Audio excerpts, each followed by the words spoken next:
Hola, estamos iniciando la séptima semana del curso. Estoy un poco difónico, así que me disculpan que se escuche la voz de esta manera. Nos corresponde estudiar esta semana los estudios poblacionales, estudios correlacionales y los estudios de corte transversal.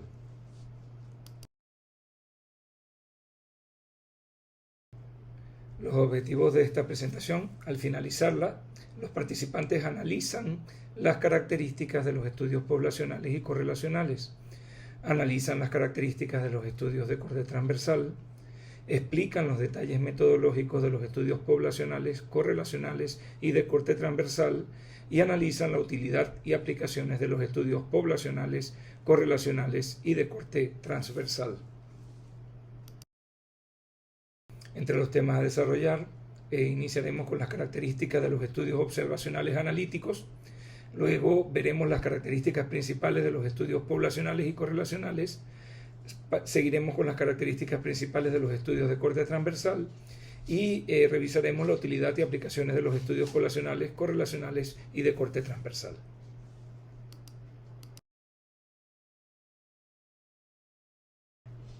Y este esquema siempre nos sirve para repasar, recordar los tipos de estudio y en qué fase estamos. Recuerden que los estudios se clasifican según el análisis y alcance de los resultados en estudios observacionales y estudios experimentales. Los estudios observacionales son donde el investigador no interviene. En los estudios experimentales tienen un mayor grado de control sobre las variables y una de las variables es intervenida, es manipulada por el investigador. En los estudios observacionales esto no ocurre. En los estudios observacionales el investigador se limita a observar qué es lo que está ocurriendo y a describir y analizar, puede ser descriptivo o analítico, lo que está ocurriendo. Entonces los descriptivos solamente describen, no buscan relaciones, no buscan establecer relaciones entre variables. Los estudios analíticos, por otra parte, sí buscan correlacionar variables entre sí, buscar fuerza de asociación y analizan cuál es la relación entre las variables. Entonces por eso se le llaman estudios observacionales analíticos. Pueden ser los estudios de prevalencia, estudios de casos y controles o los estudios de incidencia o cohorte. Hoy vamos a ver algo de los estudios transversales, que el modelo por excelencia de los estudios transversales es el estudio de prevalencia, y vamos a hablar también de los estudios correlacionales y poblacionales.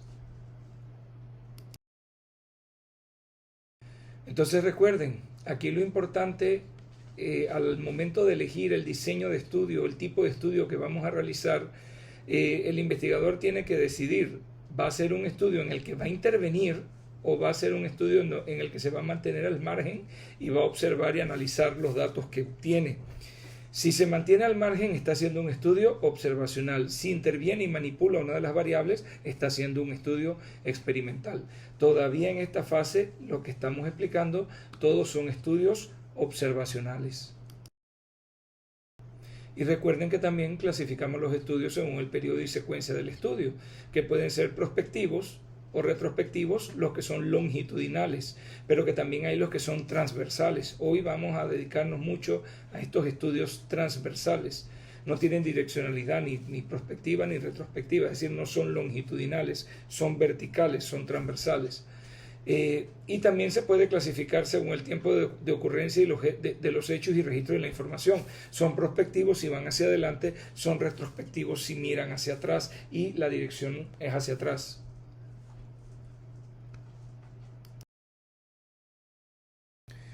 Y esto nos trae a colación si los estudios poblacionales, los correlacionales y los de corte transversal son analíticos, pues hay diferentes posiciones y depende del autor que uno esté leyendo. Hay quienes los consideran descriptivos, no los clasifican como analíticos. Otros los consideran analíticos, especialmente a los de corte transversal, porque permiten correlacionar variables. Y recuerden, una de las características de los analíticos es que permite analizar una correlación entre variables. No entremos en polémica, son estudios observacionales.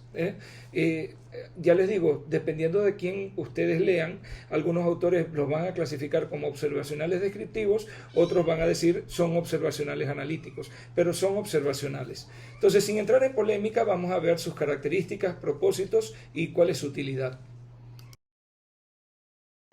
Entonces, como les decía, muchos autores incluyen este grupo de estudios en el apartado de los estudios descriptivos. Sin embargo, Rodman y Greenland habla acerca de los estudios poblacionales y correlacionales, refiriéndose a ellos como estudios de cribado de hipótesis. ¿Qué quiere decir?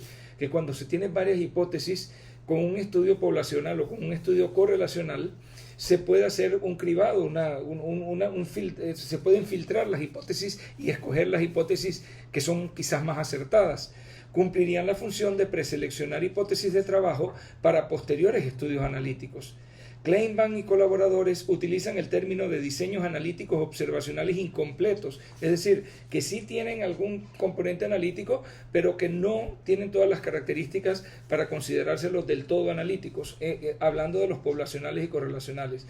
Entonces, era como les decía, sin entrar en polémica, sabemos que son estudios observacionales y vamos a ver entonces, más que clasificarlos como estudios de cribado de hipótesis o estudios de diseño incompleto, vamos a ver realmente cuáles son sus características y para qué nos sirven. Los estudios poblacionales y correlacionales son estudios en los que se miden dos o más variables y se pretende establecer si están o no relacionadas esas variables. Pueden medir el grado de relación que existe entre ellas, es decir, si establecen algún grado de relación entre variables. De ahí que ponerlos solamente como descriptivos quizá no es del todo correcto. Utilizan datos de población general para comparar frecuencias de enfermedad o de eventos de interés. ¿Qué quiere decir esto? Que ellos utilizan datos que ya existen. Por ejemplo, se pueden estudiar datos del censo, de los censos, se pueden utilizar datos que tengan los sistemas de salud con respecto a la población. Para eso hay una condición importante, que exista esa base de datos. En países con pocos recursos o países que no tienen una organización del sistema tal que les permita tener acceso a estas bases de datos, de repente son muy difíciles o imposibles estos estudios poblacionales o correlacionales, o se pueden hacer en poblaciones pequeñas porque no existen los datos de la población general. Nada más piensen en el sistema de salud de Panamá, que tenemos un sistema bicéfalo donde hay dos sistemas de información, el SIS del seguro, el sistema de información en salud, y el SEIS del MINSA, el sistema electrónico de información en salud, que no son compatibles entre ellos, no se hablan. Por lo tanto, no hay una sola base de datos en cuanto a salud e enfermedad de las poblaciones. Entonces es muy difícil trabajar así. Cuando hay bases únicas de datos, pues se puede hacer muchísimos estudios interesantes y obtener, como decía en la diapositiva anterior, hacer un cribado de hipótesis y ver con qué hipótesis trabajamos, un estudio ya de características más complejas. ¿Qué podemos medir de la población para comparar frecuencias? Por ejemplo, lo podemos hacer entre diferentes grupos poblacionales, pero en un mismo periodo de tiempo. Es decir, en un periodo que puede ser, recuerden que estos son estudios que tienden a ser transversales. Lo único es que yo no necesariamente los tengo que hacer instantáneos, sino yo lo puedo hacer por un periodo de tiempo. Yo puedo hacer la comparación, por ejemplo, en un mes, en 6 meses, en un año, en 2 años, pero aún así siguen siendo transversales porque yo no di seguimiento ni hacia atrás, ni busqué hacia atrás, ni di seguimiento hacia adelante. En ese periodo de tiempo, que puede ser de un año, que puede ser de 6 meses, puede ser de un mes o puede ser una semana, eso está definido de acuerdo a la enfermedad o al evento que estoy estudiando. El investigador lo define, entonces se estudia el fenómeno en ese tiempo. Si lo voy a estudiar en diferentes grupos poblacionales, lo hago en un mismo periodo de tiempo, pero también hay otra manera de hacerlos. Puedo usar una misma población, pero entonces lo comparo en diferentes periodos de tiempo. Tengo un periodo de tiempo X y tengo otro periodo de tiempo Y y comparo esos dos periodos de tiempo. No quiere decir que lo hice prospectivo ni retrospectivo, no, simple y sencillamente tomo una foto de un año, por ejemplo, tengo el 2015 y lo comparo con el 2020, por ponerle un ejemplo. Entonces, la misma población, no cambié de población, la misma población estudió cómo se comportó el fenómeno en el 2015 y luego una comparación de cómo se comportó el fenómeno en el 2020. Y ya les digo, se usa información que ya está recabada, se usa información del sistema de salud, de los registros del sistema de salud o información censal, etcétera, etcétera. ¿Qué ventaja tienen en este sentido? Que son sencillos, rápidos y económicos. ¿Por qué son sencillos? Porque, claro, hay que hacer un protocolo, hay que establecer los objetivos, que es lo que vamos a estudiar, definir muy bien las variables, pero la data ya está ahí, generalmente está ahí. Simple y sencillamente accedo a la data, hago el filtrado de la data para obtener los datos que necesito y inmediatamente puedo comenzar a hacer el análisis. Por eso son muy sencillos y rápidos y obviamente muy económicos. No tengo que invertir grandes recursos en realizarlo. Entonces, desde ese punto de vista, tienen grandes ventajas. Pero como todo, los estudios poblacionales y correlacionales también tienen sus desventajas. Una de sus principales desventajas es que sus conclusiones se refieren solo a la población, a las poblaciones y no a los individuos. No es posible extrapolar las conclusiones al individuo, lo que se conoce como la falacia ecológica. Este término ecológico se refiere a que muchas veces estos estudios correlacionales también se le llaman estudios ecológicos. Entonces, por eso a la situación está que yo estoy sacando conclusiones, pero estoy sacando conclusiones de comparar dos poblaciones en un mismo periodo de tiempo o una población en dos periodos de tiempo, pero recuerden, las conclusiones se le aplican a la población o a las poblaciones, no se le pueden extrapolar al individuo, y esa falla en que no es posible extrapolar las conclusiones al individuo se conoce como falacia ecológica. No pueden controlar la presencia de potenciales variables de confusión porque utilizan data que ya está establecida, data que ya está recogida, y puede haber variables de confusión que no se pueden controlar, el investigador no las puede controlar. La falta de correlación en un estudio poblacional o correlacional no necesariamente implica una falta de asociación entre la exposición y el evento de interés. Es decir, el hecho de que yo no logre determinar y demostrar una asociación entre las variables con un estudio poblacional o correlacional no implica que no haya realmente una asociación entre la exposición a un factor de riesgo y un evento de interés. Entonces uno tiene que tener eso bien, bien claro. No caer en la tentación de extrapolar hallazgos de un estudio poblacional o correlacional al individuo. No cometer la falacia ecológica y recordar que tiene sus limitantes y que aunque yo no haya logrado demostrar la asociación, eso no quiere decir necesariamente que no existe esa asociación. Y vamos ahora con los estudios de corte transversal, también llamados cross-sectional si revisan artículos en inglés. En este tipo de estudios todas las mediciones se realizan en un tiempo definido, sin un periodo de seguimiento. También el estudio de corte transversal por excelencia es el estudio de prevalencia, y ahora lo vamos a ver un poquito más adelante. Se realiza en un periodo definido, en un tiempo definido. Puede ser instantáneo, pero muchas veces usamos el transversal de periodo, es decir, que lo hacemos en un mes, en 6 meses, en un año. Permiten describir variables y sus patrones de distribución. Puede examinar la presencia o ausencia de una enfermedad y simultáneamente determinar la presencia o ausencia de una exposición a un factor en el mismo momento del tiempo. Aquí el problema es que al ser transversal yo no sé qué ocurrió primero, si el huevo o la gallina. Es decir, yo tengo posibles factores y tengo posibles consecuencias, pero no voy a poder demostrar qué fue primero, si el factor determinó lo que yo creo que es la consecuencia o ocurrieron simultáneamente, porque no estoy haciendo seguimiento. Yo los mido en el mismo momento. Entonces yo nada más sé que este se presentó y se asoció con fuerza a este otro, y yo puedo suponer que esta es la causa y este el efecto, pero nada más es una suposición. No lo puedo demostrar con un estudio transversal. Entre las ventajas de los estudios transversales, son estudios extremadamente eficientes, se usan muy pocos recursos y son bastante sencillos, son rápidos y también pues son eficientes, pues son económicos. Hay control en la selección de los sujetos y las mediciones, a diferencia de los poblacionales y correlacionales, donde no había control en la selección de los sujetos y en las mediciones, por lo tanto podía haber algunas variables de confusión porque ya la data existía.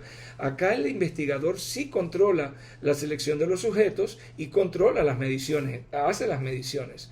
Se generan conclusiones en cuanto se va recolectando la data, porque son transversales, recuérdense, se va tomando y por ahí mismo se va analizando. Pueden proveer evidencia de asociación estadística válida entre variables. Es decir, le pueden decir a usted, esta variable se asocia y con qué fuerza se asocia con otra variable. La única dificultad o la única limitante es que no puede decir cuál fue antes y cuál fue después. No hay necesidad de esperar que se produzcan resultados porque no hay un seguimiento, no, son transversales, no son longitudinales. Y al no haber necesidad de esperar que se produzcan resultados, evita el problema de pérdida durante el seguimiento. ¿A qué nos referimos con esto? Que cuando hacemos estudios longitudinales, sobre todo los prospectivos, yo comienzo a estudiar una cohorte expuesta, digamos, a un factor de riesgo, a un hecho, tengo una cohorte de control que no estuvo expuesta. Pero para ver el desarrollo de una posible condición, yo tengo que dar seguimientos a estas cohortes en el tiempo. ¿A qué se refiere el hecho de la pérdida durante el seguimiento? Que cuando hago estos estudios longitudinales prospectivos, muchas veces en el transcurso del seguimiento algunos pacientes los pierdo. Entonces eso es pérdida durante el seguimiento. Esto no ocurre en los estudios transversales porque yo los estudio en un determinado momento y estudio todo en ese momento.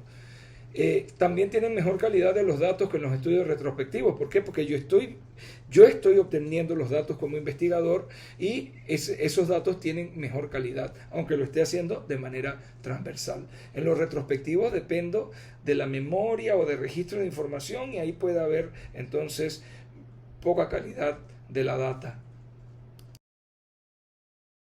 ¿Cuáles son las desventajas de los estudios de corte transversal? No establecen una secuencia de acontecimientos, ya se lo adelanté. La exposición y la enfermedad o eventos de interés los estudiamos simultáneamente. Yo puedo generar una hipótesis de que una determinada variable es la causa o la otra variable, que es la enfermedad o evento de interés, es la consecuencia, pero es simple y sencillamente una hipótesis para demostrarla después con otro tipo de estudio. De ahí la limitante que tienen esto y por eso algunos, ya les digo, no lo consideran analíticos. Sin embargo, sí son analíticos por el hecho de que me miden la relación, la asociación que hay en las variables, e incluso me dice la fuerza de asociación entre las variables. Me la califica, entonces, y la cuantifica. Entonces es importante tenerlo presente. Sí me establece relaciones entre las variables, pero no me permite establecer una secuencia de acontecimientos. No son útiles para estudiar enfermedades o eventos de interés raros. Si la prevalencia o la cantidad de casos, la frecuencia del evento o enfermedad es muy baja, no es útil los estudios de corte transversal. Tendríamos que hacer estudios prospectivos generalmente. Así que son buenos para estudiar eventos o enfermedades que tienen una frecuencia importante en la población. No permiten establecer relación causal, ya lo explicamos. No permiten establecer incidencia ni riesgo relativo porque no dan seguimiento. Ellos nada más estudian en un periodo de tiempo y presentan potenciales sesgos. El sesgo más importante que puede haber, el del que uno tiene que cuidarse al hacer un estudio transversal, es el sesgo de selección de la muestra. Recuerden que acá el investigador sí selecciona la muestra, a diferencia y toma los datos, a diferencia de los estudios poblacionales o correlacionales, donde ya es una data que está recolectada y existe en una base de datos. Acá no, se va a generar una base de datos y el investigador selecciona de dónde va a tomar los datos. Ahí puede haber un sesgo.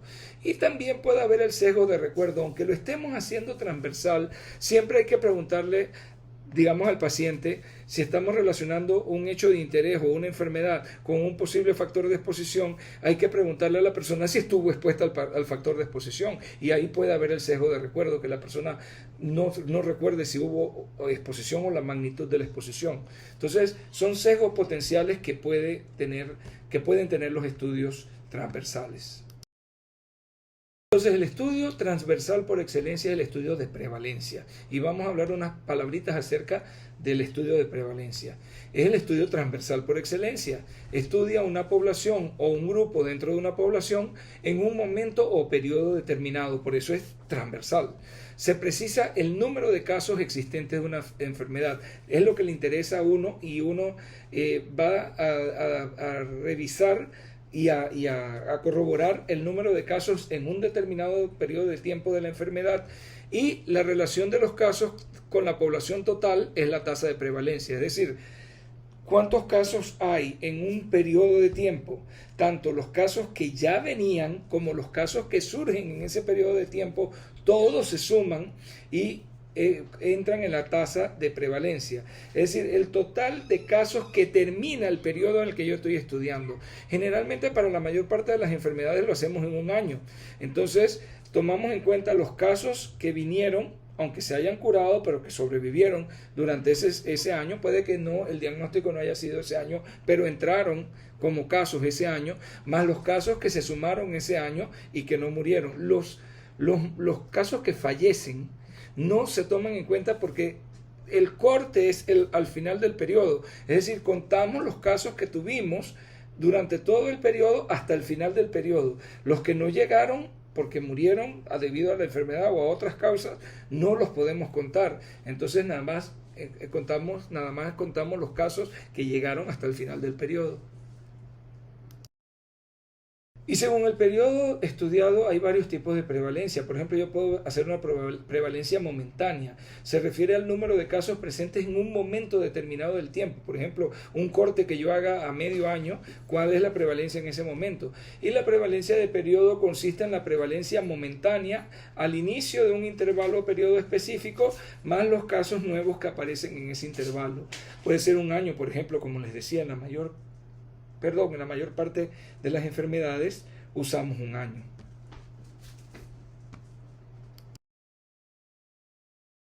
Entonces la diferencia entre la instantánea y la de periodo obedece a consideraciones prácticas. Por ejemplo, se va a realizar la determinación mediante una encuesta que va a tomar cierto tiempo para encontrar los casos necesarios. Entonces tengo que ampliar el periodo, no puede ser tan instantáneo. Entonces, si es algo que sí tengo a toda la población y la puedo obtener en determinado momento y rapidito, en menos de una semana, entonces es más práctico utilizar la prevalencia momentánea, el corte transversal instantáneo de un periodo de tiempo corto. Entonces el cálculo de la tasa de prevalencia es el número, la tasa de prevalencia sería igual al número de casos de una enfermedad presentes en la población o subgrupo en un tiempo especificado, y eso se divide entre el número de personas en la población o subgrupo en el tiempo especificado. ¿Esto qué quiere decir? Que para que sea una tasa real, el numerador debe estar incluido en el denominador, es decir, estos enfermos son parte de la población, por lo tanto ellos están en el denominador, por eso es una tasa, es la tasa de prevalencia. Puede expresarse por 100, por 1000, por 10.000, por 100.000. Es común que se utilice la prevalencia por 1000 habitantes para la mayor parte de las enfermedades que se les calcula prevalencia. ¿Cuáles son los objetivos de los estudios de prevalencia?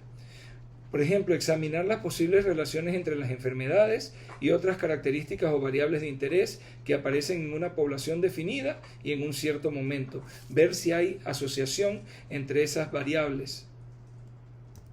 También indagar la presencia de algunas enfermedades de gran importancia o de una enfermedad determinada y obtener una descripción de factores que podrían estar relacionados. O sea, qué grado de asociación tiene un determinado factor con una enfermedad que estamos determinando. Su característica fundamental: indagan la existencia simultánea de una enfermedad y de factores que pueden estarla causando. Pero recuerden, no podemos identificar que una es la causa de la otra porque la estamos estudiando al mismo tiempo. Puede generar la hipótesis de que uno es factor causal del otro.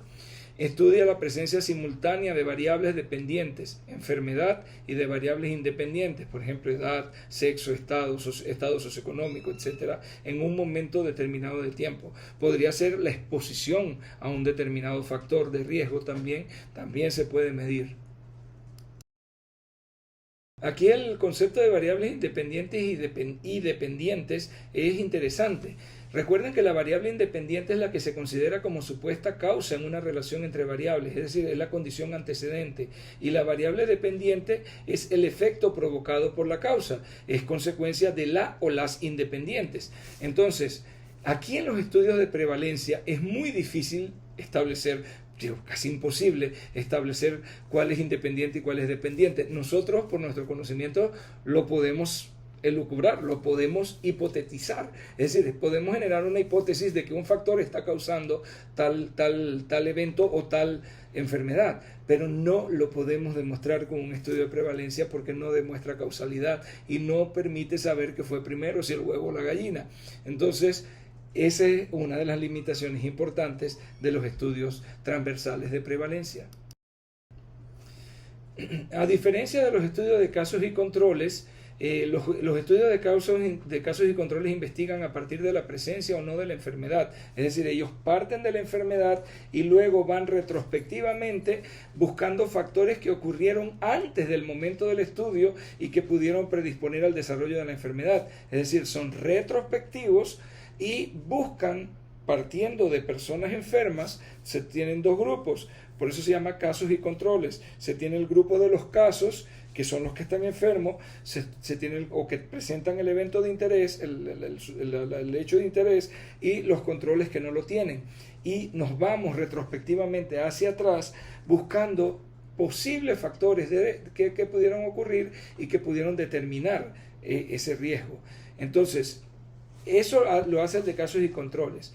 El de prevalencia busca los factores y las posibles consecuencias, pero no busca hacia atrás, no hace revisiones retrospectivas. Son muy similares, haciendo la salvedad de que en el de prevalencia el tiempo entre la exposición y el inicio de las manifestaciones de la enfermedad es nulo, porque no buscamos hacia atrás, lo buscamos en este momento. Sabemos que estas personas tienen esto y estuvieron expuestas a lo otro.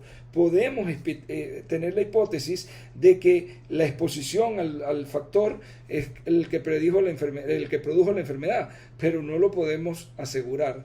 Entonces, esa es una limitante, pero ya les digo, la ventaja es que lo hace uno más rápido. El retrospectivo le lleva a uno más tiempo. Y al compararlos con los de cohortes, en los estudios de cohortes, uno comienza con un grupo expuesto a un determinado factor y otro grupo no expuesto. Son las dos cohortes, uno tiene exposición, el otro no tiene exposición, y los estudiamos prospectivamente. Hay que darle seguimiento prospectivo a ambas cohortes para ver cuál es la relación que hay, dónde se desarrolla más el evento de interés o la enfermedad, si en los expuestos o en los no expuestos. Los estudios transversales tienen la ventaja sobre los de cohorte y los de casos controles de permitir estimar tanto la probabilidad de presentar la enfermedad como la de presentar la exposición simultáneamente, porque los estudia simultáneamente. Ni los de cohortes ni los de casos controles permiten hacer eso. La interpretación de la relación es más difícil en los transversales porque no conocemos cuál fue la secuencia de los acontecimientos. Ya eso lo hemos repetido. No sabemos qué fue primero, si la exposición o la enfermedad. Simple y sencillamente sabemos que los dos están presentes. No sabemos qué fue primero, el huevo o la gallina, la enfermedad o la variable. Entonces, es más fácil hacer el transversal porque estudiamos todo al mismo tiempo, pero tiene la limitante de que no vamos a poder definir qué fue primero, si la exposición o la enfermedad. En cambio, los de casos y controles lo estudia retrospectivamente a partir de personas enfermas para buscar posibles factores causales o factores relacionados, y los de cohorte, que son los prospectivos, no comienzan con personas enfermas o sanas, comienzan con personas expuestas o no expuestas y estudian prospectivamente para ver cuáles desarrollan la enfermedad en el grupo de los expuestos a un determinado factor versus cuántos la desarrollan en el grupo que no estuvo expuesto. Hay algo que permite hacer los grupos, los estudios de prevalencia, los estudios transversales, permiten segregar, separar el grupo total en subgrupos caracterizados por una probabilidad o variable. Es decir, yo puedo segmentar el grupo, lo puedo estratificar, puedo hacer el estudio de prevalencia con la población estratificada por edad. Puedo estratificar por edad, y lo divido en grupos. Por ejemplo, el grupo de 15 a 24 años, el grupo de 25 a 40 años, el grupo de 25 a 39, el grupo de 40 a 59, el grupo de 60 y más. Por ponerles un ejemplo, ahí lo estratifiqué según la edad, pero también lo puedo estratificar por sexo y puedo estudiar por aparte hombres y mujeres. Puedo estratificar por etnias, puedo estudiarlo en diferentes grupos étnicos dentro de una población. Lo puedo estratificar según el nivel educativo. Los que tienen nivel de educación primaria, los que no tienen educación son analfabetas, los que tienen educación primaria, educación secundaria o educación superior. También lo puedo clasificar por algún hábito o comportamiento, por ejemplo, fumadores, no fumadores, bebedores, no bebedores. Y luego a esto se les investiga la prevalencia específica. Este es otro término. Porque cuando estoy haciendo el estudio de prevalencia yo puedo tener la prevalencia general. Pero cuando yo estratifico, entonces yo puedo tener la prevalencia y hacer comparaciones de prevalencia. Por ejemplo, si es mayor la prevalencia en hombres que en mujeres, o es mayor la prevalencia en adultos mayores que en jóvenes, todo eso me lo permite hacer un estudio transversal de prevalencia y calcular prevalencias específicas según estratificación. En estos estudios, la relación entre una variable y la enfermedad puede ser vista de dos maneras. Dividiendo la población en diferentes subgrupos de acuerdo a las variables, es decir, presencia, ausencia u otro valor de la variable, ya se los expliqué, eso es estratificando el grupo, o evaluando la prevalencia de las variables en los enfermos con respecto a los sanos, es decir, ver no la prevalencia de la enfermedad, sino la prevalencia de exposición. ¿Cómo fue la prevalencia de exposición en los enfermos versus la prevalencia de exposición en los sanos? Para ver si hay alguna diferencia. Todo eso lo permite hacer un estudio transversal de prevalencia. Se sugiere como condición ideal que se estudie a la totalidad de la población, pero en la mayoría de los casos esto es difícil y va a ser necesario, lo que hemos discutido en otras clases ya, seleccionar una muestra, calcular el tamaño mínimo de esa muestra y seleccionar una técnica de muestreo adecuada para tener una muestra confiable, cuyos resultados puedan ser extrapolables al universo. Entonces aquí viene la parte estadística que ya como les he explicado otras veces no nos vamos a meter en eso, pero de todas maneras es importante que ustedes tengan presente que cuando se va a trabajar con muestra, el cálculo de la muestra en un estudio de prevalencia tiene características muy particulares. Hay que identificar la población en la que se va a llevar a cabo el estudio. Si esa población es manejable, es mejor trabajar con el universo, o sea, con toda la población. Pero si la población es muy grande y usted no tiene los recursos para hacerlo, entonces tiene que seleccionar una muestra representativa y esa muestra tiene que ser calculada. Para el cálculo del tamaño de la muestra se ha de especificar previamente el nivel de confianza alfa que usted quiere para su estudio, que habitualmente es 0.05, la potencia 1 menos beta, que habitualmente puede ser 0.9 o 0.8, dependiendo del error beta que usted va a aceptar, que puede ser 0.1 o 0.2, una estimación de la prevalencia de la enfermedad en los sujetos expuestos, una estimación de la prevalencia de la enfermedad en los sujetos no expuestos y una estimación del cociente entre los supuestos expuestos y no expuestos. Esos son suposiciones. Eso ya conlleva un análisis estadístico, una aplicación de herramientas estadísticas importantes. Como les dije, no voy a profundizar en eso. Eso es bioestadística, eso es estadística. Si ustedes van a hacer un estudio con estas características y de esta naturaleza, pues van a tener que consultar con un asesor que maneje la herramienta estadística y utilizar algunos de los programas que permiten. Hay programas donde usted le pone los datos con los que usted quiere trabajar e inmediatamente usted va a tener sin ningún problema cuáles son el cálculo. El programa le va a hacer el cálculo y le va a salir el número mínimo, la n minúscula, el número mínimo de sujetos que tienen que estar en la muestra. Y la técnica de muestreo que utilice debe permitir la aleatorización de la muestra, es decir, debe ser al azar. Se utilizan diversos métodos: el aleatorio simple, el sistemático, el estratificado, el de conglomerados. Hay diferentes métodos, pero lo importante es que haya aleatorización, es decir, que la selección debe ser al azar. Y recuerden que siempre todo estudio debe tener un plan de análisis, un plan de cómo va a analizarse estadísticamente los datos que usted va a obtener. Tampoco vamos a entrar en detalles porque ya les digo, eso depende del tipo de herramienta que usted vaya a usar y qué tipo de medida va a utilizar. La forma usual de tabular los datos en un estudio de prevalencia es subdividiendo los grupos, es decir, como ya les expliqué, estratificándolos según los factores posiblemente relacionados, y luego se comparan la tasa de prevalencia de la enfermedad en cada subgrupo. Esos subgrupos pueden ser, ya lo explicamos, por edad, por sexo, por nivel de exposición a un determinado, a un determinado factor. Por ejemplo, fumador, no fumador, bebedor, no bebedor. Todas esas cosas es importante tenerlos en cuenta y así se estratifica para luego hacer las prevalencias específicas y compararlas. También la población puede subdividirse en el subgrupo de enfermos y el otro de sanos para entonces posteriormente comparar ya no la prevalencia de enfermedad, sino la prevalencia de exposición a determinados factores relacionados en los enfermos con respecto a los sanos. Es decir, si me cambio de posición, en vez de estudiar la exposición al factor de riesgo para ver quién se enfermó y quién no se enfermó, cuál es la prevalencia de enfermedad en los que se expusieron versus los que no se expusieron, o en los que se expusieron a este versus los que se expusieron al otro factor de riesgo, también el estudio de prevalencia, como es un estudio transversal, me permite hacer lo contrario. Es solamente en este tipo de estudios que yo puedo hacer esto. Los divido enfermos, no enfermos, y veo cuál es la prevalencia de exposición a determinados factores en los enfermos y lo comparo con la prevalencia de exposición en los sanos para ver si logro demostrar que realmente hay una asociación de la exposición con la enfermedad.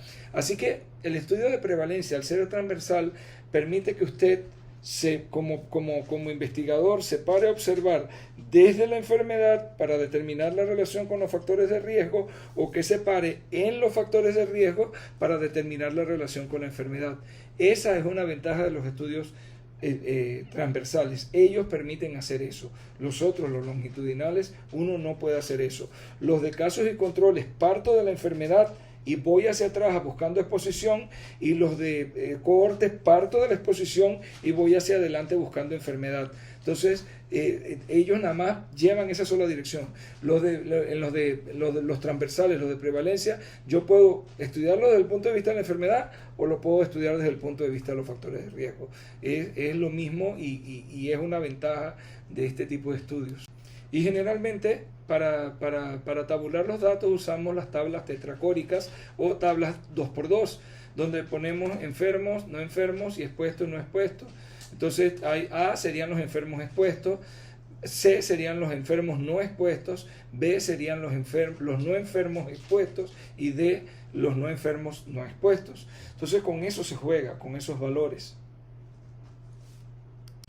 Entonces el análisis estadístico se va a basar en esas tablas tetracóricas. Muchas veces cuando estratificamos la población tenemos que hacer una tabla tetracórica para cada uno de los estratos en que subdividimos la población. Antes de que se computen las tasas, deben establecerse estrictos criterios para la definición del cuadro que será reconocido como enfermedad o problema en cuestión. Eso es lo que ustedes han oído muchas veces como definición de casos. El caso debe estar bien definido y la definición puede y debe incluir la mayor cantidad de determinantes o de indicadores que permitan identificar el caso, como las características clínicas del cuadro, los signos y síntomas, si es posible y se puede incluir resultados de pruebas de laboratorio y también resultados de exámenes de gabinete como radiografías, electrocardiogramas, electroencefalogramas, resonancia magnética, imágenes de resonancia magnética, etc. Es decir, depende de lo que usted está estudiando, usted tiene que definir bien un caso. ¿Cómo va usted a definir el caso? Que en este caso es una variable suya porque es el enfermo. Ese caso debe estar muy precisamente definido con todos estos indicadores. Y solo recuerden, para el análisis estadístico, el estudio de prevalencia es de corte transversal y lo que se aborda es la enfermedad existente. Y es necesario ser muy cuidadoso, ya que los casos existentes en un determinado momento pueden no ser representativos de todos los casos de enfermedad. De ahí que se prefieran muchas veces las prevalencias de periodo, donde uno utiliza un periodo de tiempo para encontrar los casos de enfermedad. Expliquemos algunos puntos de importancia para el análisis estadístico y en forma detallada. Cuando más corta la duración de la enfermedad, menor será la posibilidad que quien la padece sea detectado. Es muy difícil medir prevalencia, por ejemplo, de resfriado común. Eso dura 3 días, 4 días cuando mucho, y la gente no busca ni atención. Entonces, esas enfermedades muy cortas, aunque tengan una frecuencia importante en la población, es muy difícil establecer prevalencia. En cambio, es muy fácil, y de hecho se usa mucho, trabajar la prevalencia, por ejemplo, con enfermedades como la tuberculosis, que después de hecho el diagnóstico y con el tratamiento acortado estrictamente supervisado, el tratamiento mínimo es de 6 meses. Entonces usted tiene al paciente durante un periodo de tiempo importante donde lo va a captar. Entonces, y si el paciente no recibe atención oportuna, son cuadros larvados de larga evolución que en algún momento usted lo va a capturar. Por lo tanto, es más fácil detectar a estas enfermedades que son de duración más larga. Obviamente las enfermedades crónicas como la hipertensión, diabetes, usted puede calcular muy bien prevalencia porque la persona eso los va a tener siempre. Los casos de larga duración son los más representados en un estudio transversal, aunque pueden diferir en una variedad de formas de las características de todos los casos de la enfermedad en estudio. Depende, de ahí volvemos nuevamente a la diapositiva de atrás, depende mucho de la definición de casos que usted tenga para su estudio. Otro factor que puede llevar a que los casos detectados no sean representativos de todos los casos de la enfermedad son aquellos casos que abandonan la comunidad en estudio, es decir, la persona se fue. Usted estaba haciendo el estudio y se fue una familia, se fue. Entonces, y había varios casos. Los perdió porque no van a estar, no van a ser, cuando usted cierra el periodo ya no van a estar. Solamente se incluyen los que están, los que se mantienen en la población y se incluyen los sobrevivientes de la enfermedad. No puede incluir los que fallecieron, los que ya fallecieron no los puede incluir. Entonces, tiene que tener eso bien presente cuando se hace el análisis. Con respecto a la significancia estadística en los estudios de prevalencia, esta se calcula utilizando la prueba de chi cuadrado para la tabla tetracórica. La significancia estadística es de la tabla, es decir, uno busca, si la tabla tiene significación estadística, uno puede calcular la prevalencia con las prevalencias con base en la tabla. Si la tabla no sale estadísticamente significativa, de nada sirve hacer los cálculos porque no van a ser estadísticamente significativos. Una fórmula compleja, ya les digo, eso es estadística, ya nadie calcula esa fórmula, eso lo hace el programa estadístico. Y si el valor de chi cuadrado es mayor o igual a 3.84, la probabilidad de que las diferencias encontradas se deban al azar es igual o menor que el 5%. Entonces, esa parte es importante. Este es el valor que se usa generalmente como valor de significación estadística. ¿Ok? Si es mayor que eso, entonces es muy poco probable que las diferencias se deban al azar. ¿Ok? Entonces también tenemos que tener presente las medidas de frecuencia de la enfermedad. Generalmente se calcula la prevalencia de la enfermedad en la población general y el denominador es toda la población, pero recuerden que se pueden calcular prevalencias específicas. Por ejemplo, se puede calcular la prevalencia por sexo, prevalencia en hombres donde el denominador sería el total de hombres, prevalencia en mujeres donde el denominador sería el total de mujeres, o prevalencias específicas por grupos de edad, usando como denominador el total de sujetos para cada grupo de edad, o prevalencia según el tipo de exposición a determinado factor.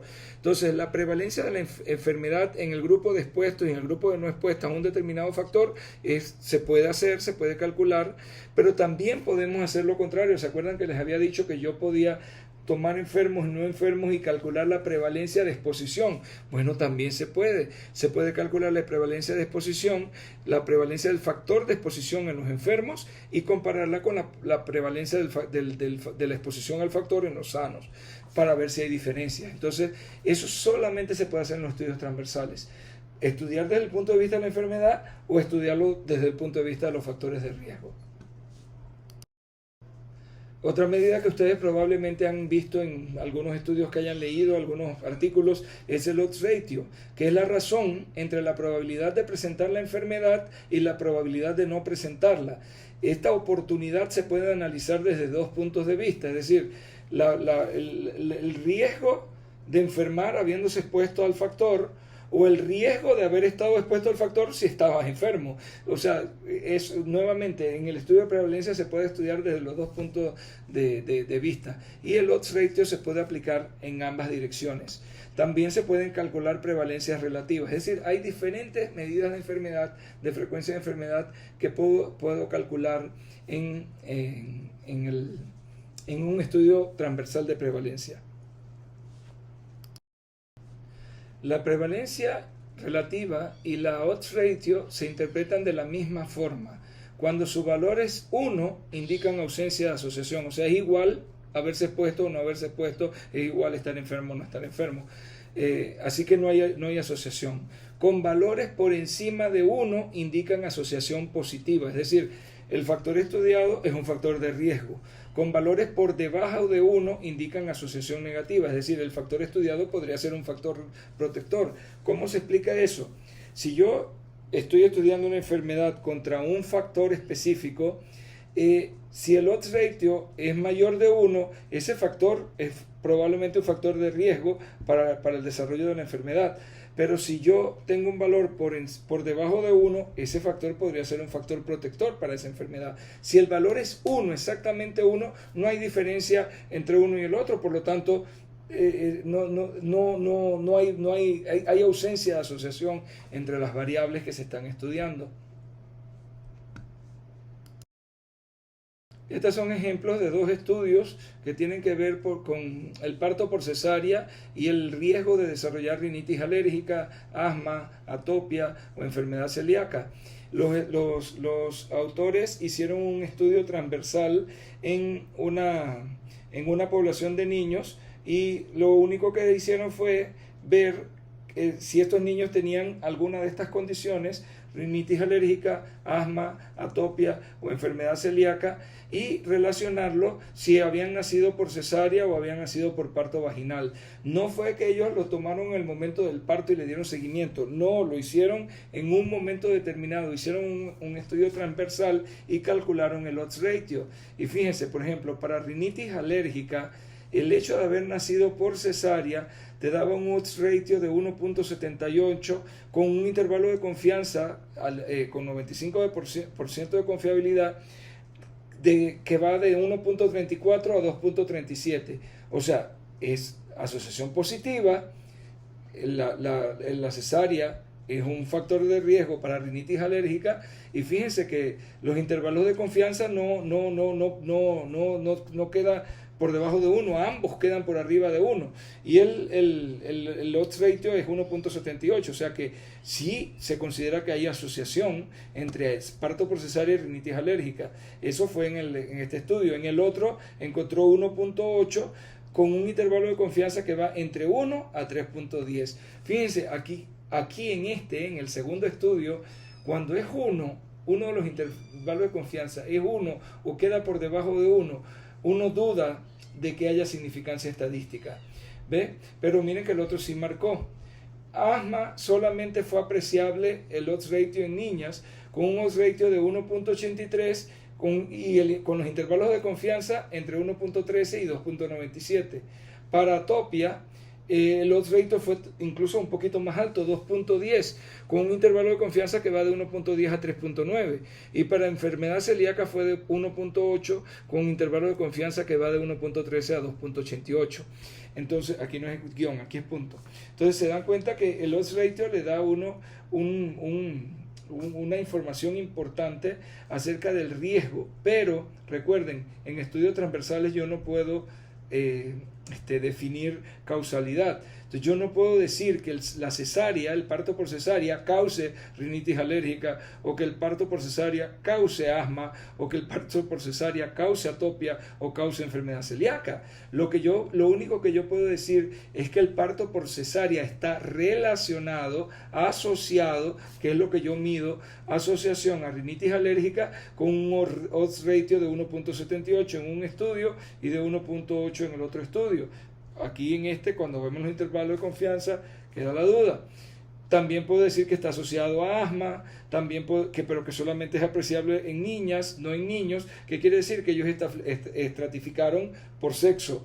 Que también está relacionado a atopia y que está relacionado a enfermedad celíaca, pero no puedo decir que es causa de. Entonces ya se dan cuenta por qué cuando uno elige el tipo de estudio, uno tiene que entender qué puede lograr con ese tipo de estudio y qué no puede lograr con ese tipo de estudio, qué puede concluir con ese tipo de estudio y qué no puede concluir con ese tipo de estudio, dependiendo de la información que ese estudio dé. Y bueno, como siempre, finalizamos con la bibliografía que utilizamos para la preparación de esta clase.